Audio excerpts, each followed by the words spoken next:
Escuteiro FM. Escutismo e cultura na sua rádio, às terças-feiras, depois das 14 horas. Escuteiro FM. Espaço da responsabilidade do Grupo 259 Escuteiros de Chaves.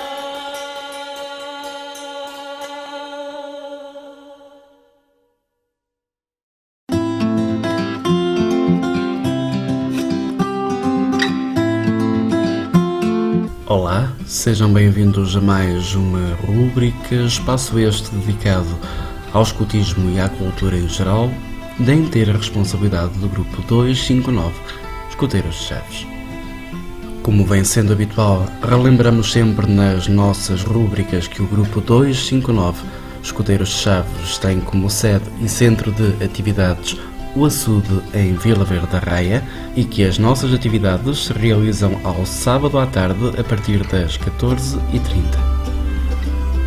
Também de relembrar que todos os nossos ouvintes podem nos seguir pelas redes sociais pesquisando no Facebook por Escuteiros de Chaves. A rúbrica desta semana, como vem sendo habitual, dispõe de um convidado este que se irá apresentar um pouco mais à frente. Nesta semana, o assunto desta nossa rúbrica também passa pela cultura em geral. Espero que gostem. Até já!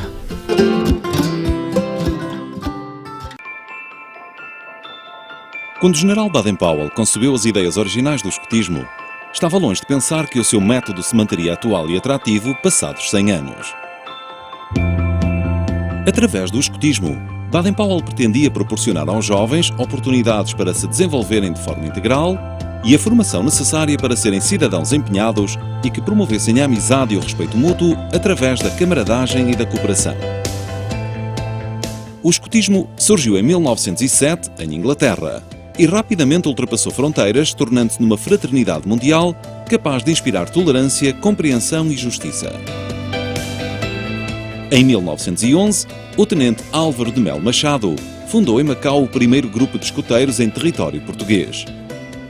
No ano seguinte, Lisboa vê também surgir o primeiro grupo de escuteiros do continente português. Os três primeiros grupos de Lisboa fundaram em 6 de setembro de 1913 a Associação dos Escuteiros de Portugal, que agora celebra o seu centenário. Em 1920, terminada a Primeira Guerra Mundial, reuniram-se num grande acampamento escuteiros de várias nacionalidades, naquele que foi o primeiro acampamento mundial, onde a promoção da paz e da cooperação passou a ser uma prioridade do escutismo mundial e do seu fundador. Os escuteiros de Portugal também estiveram presentes neste grande evento e desde a primeira hora abraçaram estes ideais. Em 1922, os escuteiros de Portugal participaram na fundação da Organização Mundial do Movimento Escutista.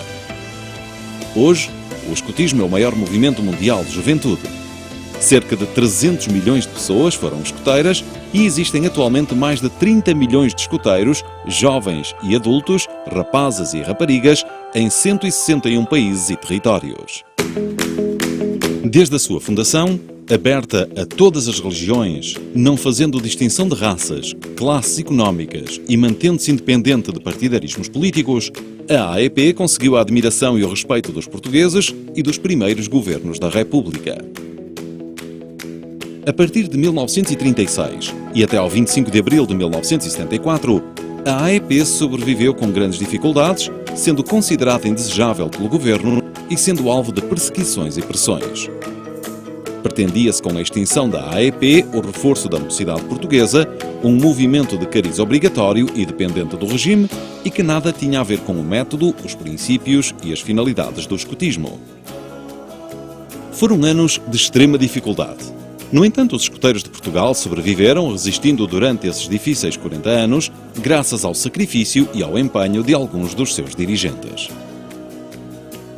Com a mudança política de 1974, foi possível dar início à revitalização da associação, cativar mais jovens e trabalhar livremente defendendo os ideais de liberdade e fraternidade que caracterizam o movimento escutista. Novos grupos de escuteiros começam a surgir por todo o país e a AEP começa a aceitar raparigas, assumindo definitivamente um caráter coeducativo. Na década de 90, fizeram-se novas apostas na formação de dirigentes e passam a adotar-se modelos de funcionamento mais eficazes e que promovem a participação dos jovens no processo de tomada de decisões. Nos escuteiros de Portugal, os jovens são responsáveis pelo seu próprio desenvolvimento num processo único de educação não formal com o suporte dos adultos. Os jovens idealizam e gerem os seus projetos desde tenra idade. Através de atividades aliciantes, consegue-se garantir a adesão a valores e o empenho para honrar as responsabilidades pessoais, incentivando-se a autonomia progressiva e a capacidade de liderança e de cooperação. Não é por acaso que a AEP é uma das associações em todo o mundo com maior percentagem de jovens dirigentes. O escutismo é assumidamente educação para a vida e pretende-se que os jovens assumam o papel de empreendedores sociais, intervenientes ativos, envolvidos na construção de um mundo melhor.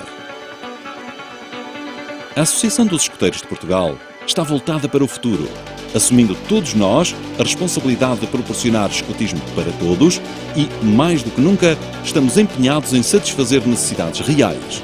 Estamos empenhados na promoção e na educação para a paz. Estamos comprometidos com a proteção do ambiente, a promoção da saúde, a integração social e a igualdade de oportunidades. Estamos ativamente envolvidos na comunidade e abertos a novas parcerias. Estamos espalhados por todo o território nacional, somos mais de 10 mil escuteiros em mais de 150 unidades locais e neste momento, em que com orgulho celebramos o nosso centenário, continuamos a proporcionar a prática do escutismo a cada vez mais crianças e mais jovens.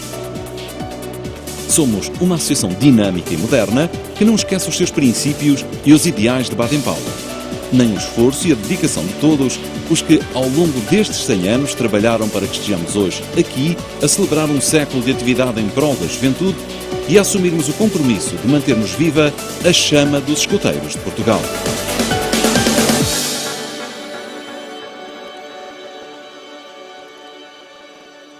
Ainda antes de darmos seguimento a esta nossa entrevista de hoje, deixamos aqui umas palavras do professor Marcelo Rebelo de Sousa, atual Presidente da República, sobre a Associação dos Escuteiros de Portugal. Muitos parabéns à Associação dos Escuteiros de Portugal, porque esta ordem é uma ordem muito rara, a ordem da instrução pública. É uma ordem que assinala o serviço à formação, à instrução, à educação da juventude, e a Associação dos Escuteiros de Portugal tem um mérito único, não só de durar mais de 100 anos, mas sobretudo ter sido pioneira. Trouxe o escutismo para Portugal. Abriu um caminho novo, um caminho que perdurou para além de regimes, para além de sistemas, para além de governos, para além de tudo o resto. O país foi mudando e os escuteiros são o que são em Portugal devido a esta instituição.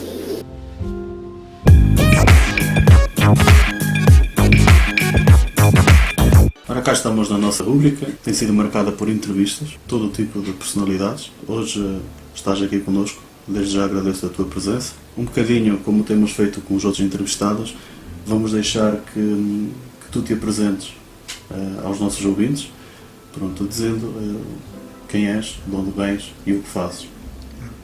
Pois sou Miguel García,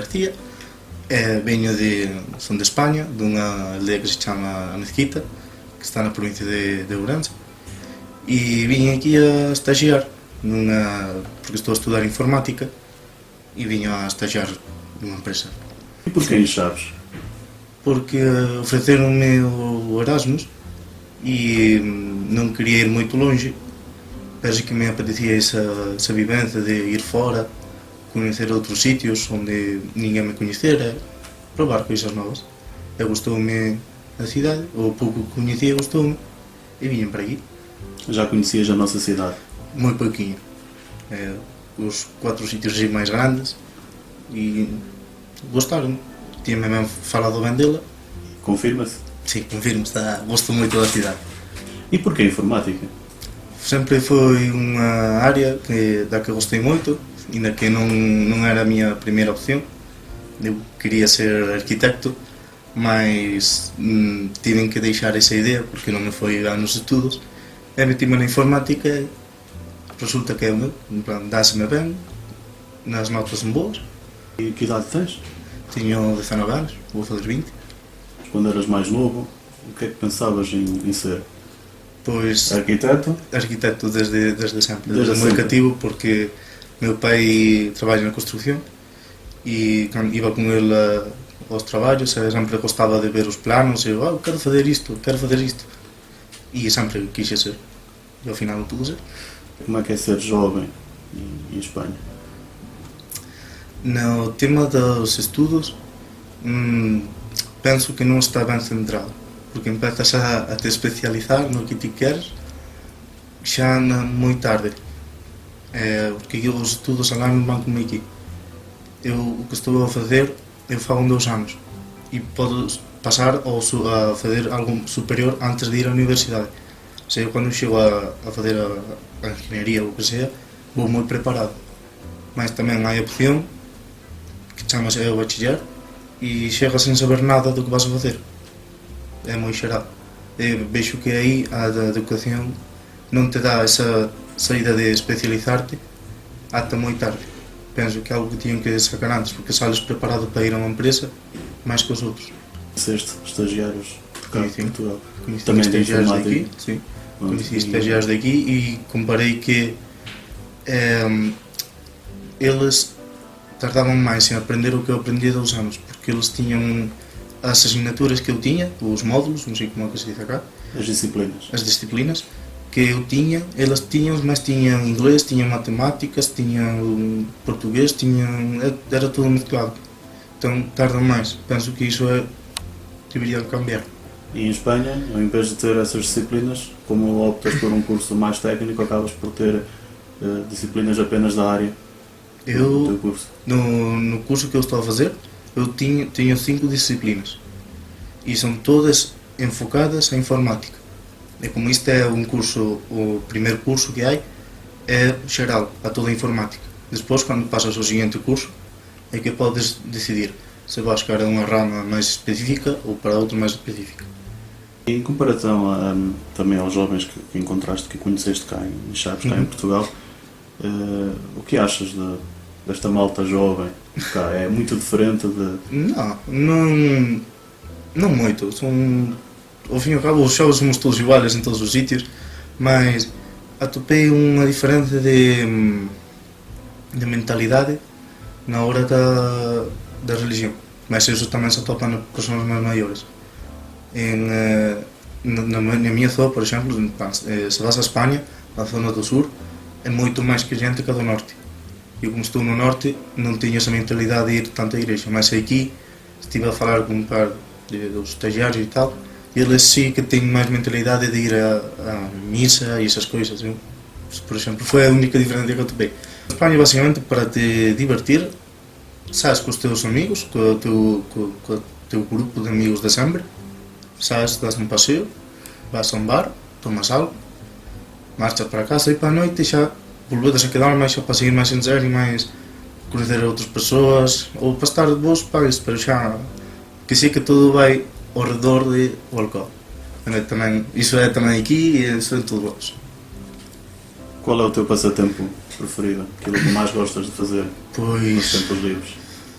combino ler, gosto muito de ler e também jogar, jogo muito, combino entre ler e jogar. Leio um pouco, jogo um pouco e assisto. Mas jogos de computador, Sim, de computador, ou de play, do que seja. do que seja? Sim, Desde que seja jogo. sim. Pronto. E saídas à natureza? Sim, quando abunda mais nas épocas nas que estou com os exames, por exemplo, que estou muito estressado, muito nervioso, salgo a dar um passeio pela natureza e calmo-me. Mas também muitas vezes com o meu pai vamos dar um passeio, vamos pelo meio do monte e passamos bem, voltamos e estamos mais tranquilos os dois. Sabes o que são escoteiros? Sei que somos os escoteiros. Também há em Espanha. Em Espanha, no Orense, que é o mais cercano que me queda a mim. E o que te parece? Está muito bem para a gente que não tive a oportunidade, por exemplo, se estás numa cidade não tens a mesma oportunidade de acercar-te à natureza que a gente das aldeias, como a mim. E está muito bem. Penso que é uma grande iniciativa que se tinha que estender mais a estar mais reconhecido. Achas que há pouca publicidade sobre o Sim. que fazem e o que são? Sim. Sim, por exemplo, em Ourense enterei-me que eu sabia de casualidade.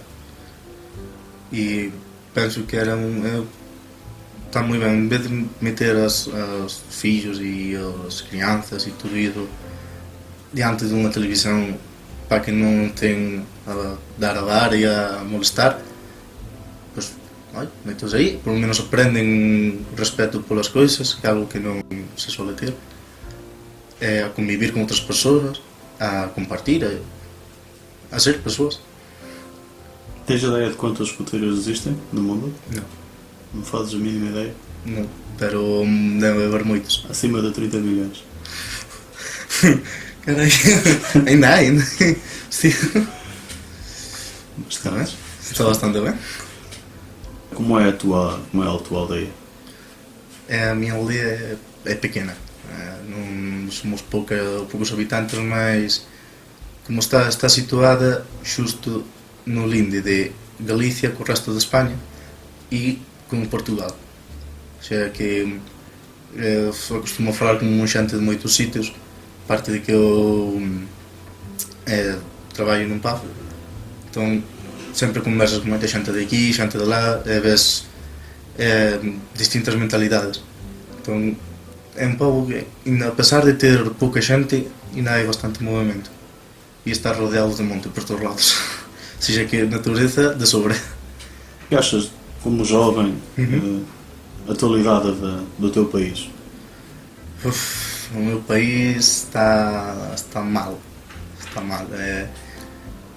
Os jovens como a mim, a hora de entrar no mundo laboral está muito mal. Porque piden experiência, mas ti acabas de sair de uma carreira ou de um curso, do que seja, não tens essa experiência. Então, tens a preparación, mas non tens a experiencia. Igual xente que sí que ten esa experiencia non ten a preparación que piden. E piden para traballos que non precisas unha preparación de carreira ou do que sexa, piden. Entón hai xente que se podía estar traballando en coisas pois, que a farían moito mellor que os que están, non poden acceder a elas por causa de non tens a preparación. Non a teño, mas tampouco entendo que faga falta. E o tema dos xogos está moi difícil. Non se valora as ganas de traballar, non se valora o que sabes realmente. Valorase moita experiencia que nós non temos, claramente.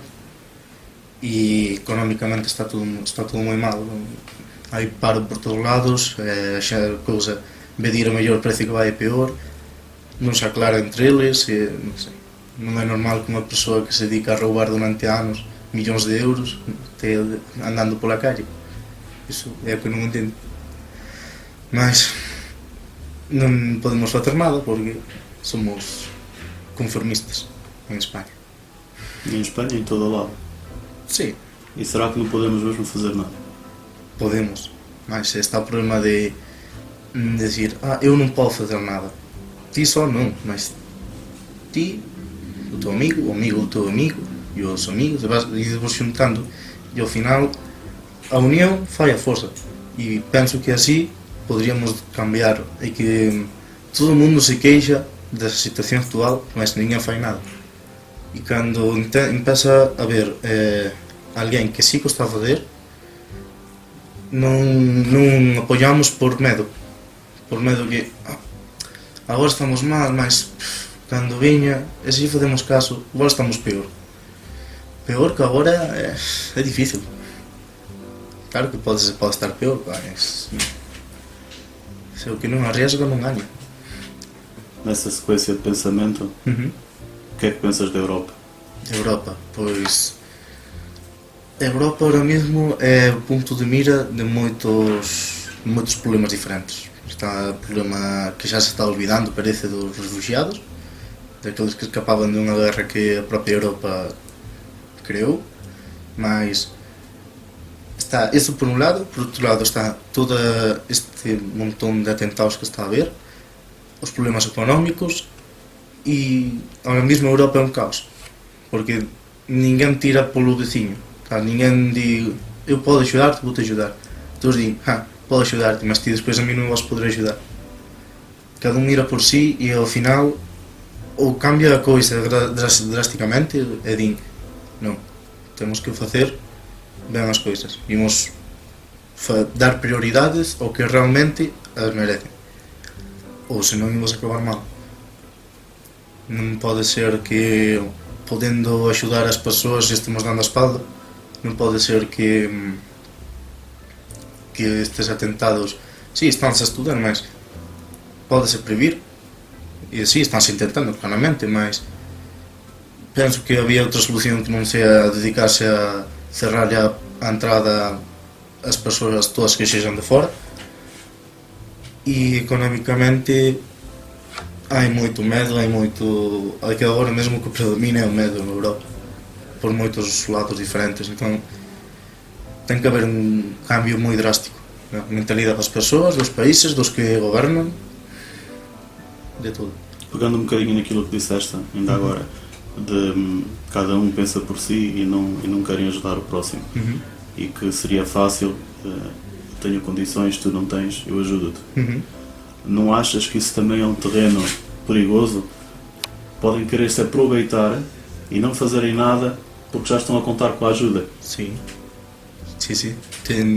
Entendo o que me estás a dizer, mas penso que há formas de saber de realmente esses países ou pessoas ou no que seja que están a fazer isso, há formas de sabê-lo, de dizer, non, pois agora vas ti a apañarte ti só, nos imos axudar a quen realmente o precisa, e cando se vexan apurados de decir isto acabouse, ou xa non nos van dar máis diñeiro, nin o que sexa, nin axuda, o que tal, aí empezarán a traballar, non lle vai a quedar outra, e aí realmente cando se verá quen precisaba de axuda, quen non, e é que tamén se estamos sempre coa coisa de que este non está a fazer tudo o que pode fazer, non o vamos a ajudar, pero igual ti no momento precisas de ajuda, o que está por un riba de ti di, podes fazer máis, en realidad igual podes, mas o que sacrificas para poder fazer eso é máis grave do que gañas realmente, perdes máis do que gañas, entón iso son temas moito delicados, mas tamén tratados. E fora da Europa, como é que vejo a atualidade? Igual que en Europa, está tudo moi revolto, está todo que non podes dizer nada, non podes fazer nada, porque xa están a mirar, este é peligroso, hai que ir a por ese. Mas xa no tema político, non entendo que unha persoa ca mentalidade de Donald Trump chegue ao poder dun país tan grande, da potencia mundial, tanto armamentística como económica. Non é normal que con esas ideas este aí.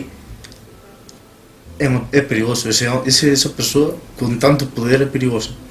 Pois que unha persoa con eses pensamentos tan atrasados para a época na que estamos, non é normal que estea a gobernar nun país que é a potencia mundial armamentística e económica. Non é normal el querer aislar o país co seu veciño do sur, con México, non é normal, non é algo. Não te esqueças que domingo foram as eleições na França e os partidos que vão à segunda volta, um deles é de extrema-direita, que tem precisamente políticas de anti-imigração, de saída da União Europeia, de saída do euro. Pero a minha opinião disso é que essas pessoas com essas mentalidades têm a ter tanto algo, tanta a gente estar a querer que eles têm razão e tudo isso, bem, porque falamos antes, que a gente tem tem medo a quedar-se sem trabalho, quedar-se sem comida, quedar-se sem nada. Então, eles dão falsas promessas, porque para eles será a melhor forma para ajudar o país, mas eles não sabem o que é ter necessidades que tem o povo normal. Então a gente diz, este vai-me dar o que preciso, vou votar. Quando chegam ao poder, não o fazem. E o que fazem igual é pior do que prometiam. O voto dessas pessoas é o intento de salvar-se, porque eles, no fim e ao cabo, estão-se basando nos ideais que tinham antes, com os que se criaram com os seus ideais. Nenhum ideal é melhor que o outro, menos os que vão contra outras pessoas. Penso eu, para mim, uma pessoa tem que ter como base a tolerância com o resto das pessoas e a humildade. E por ser a pessoa mais rica do mundo, não tens por que ser melhor que uma pessoa que não tem nada. E isso é algo que os nossos governantes deveriam ter em conta. E a gente não se dá conta de que não tem o poder de cambiar o futuro do país, do mundo, são eles. São as pessoas. As pessoas são quem elegem quem pôr aí arriba. Se deixam enganar ou levar por pessoas que dão falsas promessas, a eles. Cada um é livre. Mas depois, quando aconteça algo malo, que não venham a dizer, a lamentar-se. Foste a ti que me pus aí arriba. A culpa é tua. Não é de nada mais. É tua. Não haver posto isso. Haver posto a pessoa que votava por um cambio. Por tentar ajudar realmente. Não por cerrar as fronteiras. Tu, ao fim desta formação de informática, pretendes seguir a área de informática? Pretendo cursar o curso superior, dirigido a desenvolvimento de aplicações multiplataforma, e depois cursar a carreira de engenharia. E tens ideia de fixar pelo teu país, pela tua cidade, ou emigrar? Se as coisas no meu país não me ajudam, claramente, por muito que seja o meu país, não me vou quedar num sítio onde não tenha trabalho, onde tenha que estar com meus pais para poder sobreviver, por decirlo assim. Se fora tinha oportunidade, teria-me que ir fora. Mas eu gostava de quedar-me no meu país, ou perto do meu país, ou... Era triste que tínhamos que irmos para fora, em geral. Que mundo gostarias de deixar? Que futuro gostarias de ajudar a construir para um dia, tendo família, deixar isso aos teus descendentes? Pois um futuro onde não se tinham que preocupar por o dia de manhã, de decidir o que vou fazer para não me quedar na calle, ou coisas assim. É um futuro que realmente seja um futuro, que eles não se tenham que estar a pensar soluções para algo que nós fizemos mal. E um futuro onde tenha a mesma oportunidade o meu filho, o teu, ou do vizinho, ou da outra ponta do país, outra ponta do mundo. Futuro de tolerância que vaya bem. É justo. É o que penso.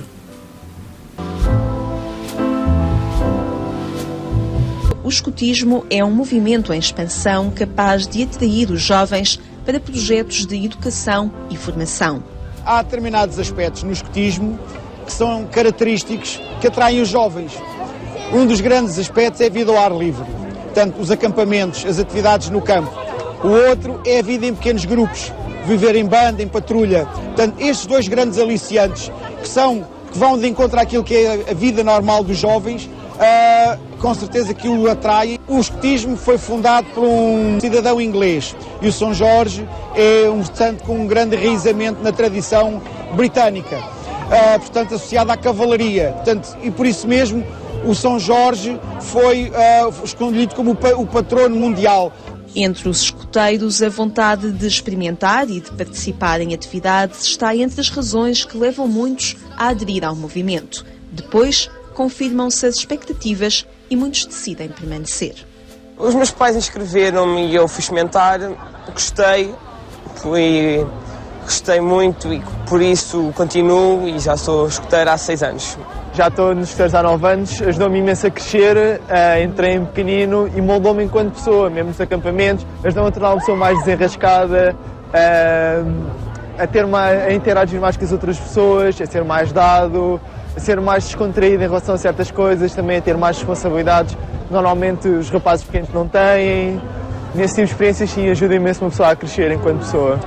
Testemunhos que confirmam a vitalidade do escotismo em Portugal, o que constitui um desafio para os seus responsáveis. Os valores que nos ajudam a fazer o percurso da vida, que nos tornam mais fortes para o dia-a-dia, e estamos numa altura dessas, a ausência de valores, a crise que se assiste também é devida a isso.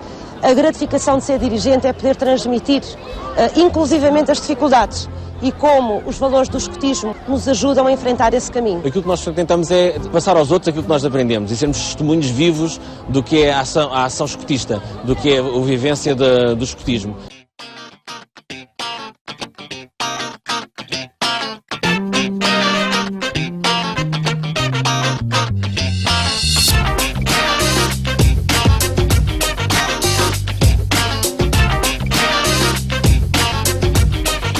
Pessoal, tudo bem? Dia 23 de abril a gente comemora o Dia Mundial do Escoteiro. E eu sou escoteira! Eu sou escoteira desde os 7 anos de idade. Eu entrei porque eu via minha prima ainda e eu achava lindo, adorava aquele uniforme. E quando eu fiz 7 anos eu falei, mãe, por favor, eu quero ser escoteira. E tô lá até hoje. Então, o que é o movimento escoteiro que muita gente ouve falar e não sabe? O movimento ele foi criado em 1907 pelo Lord Baden-Powell, que é o fundador do movimento escoteiro lá na Inglaterra. E ele tem por base a vida ao ar livre, o trabalho em equipe, a vivência pelas leis do escotismo e o crescimento do jovem por ele mesmo. Baden-Powell, que foi o fundador do movimento escoteiro, ele era militar. Em uma das guerras que ele participou, ele não tinha combatentes. E ele percebeu que os jovens que ajudavam ele, que tinha por volta de 11, 13, 17 anos, desempenhavam muito bem funções como fazer fogo, cozinhar, serem observadores. E ele escreveu um livro chamado Scout for Boys, que hoje em dia foi traduzido como Escotismo para Rapazes. E quando ele volta para a Inglaterra, que é o país dele, ele viu que esse livro estava muito popular entre os meninos e ele viu que ali ia surgir uma grande coisa. E em 1907, ele, com 20 jovens, foi para um grande acampamento e ali foi concretizado, foi o marco do movimento escoteiro. Hoje em dia ele é o maior movimento de jovens do mundo, que está distribuindo em 216 países e territórios. Muita gente que descobre que eu sou escoteira sempre vem com algumas perguntas porque não sabem o que é o escotismo ou querem saber um pouco mais. Então vai aí alguns mitos e verdades sobre o escotismo. Então, o primeiro, o escotismo é uma recreação? Sim e não.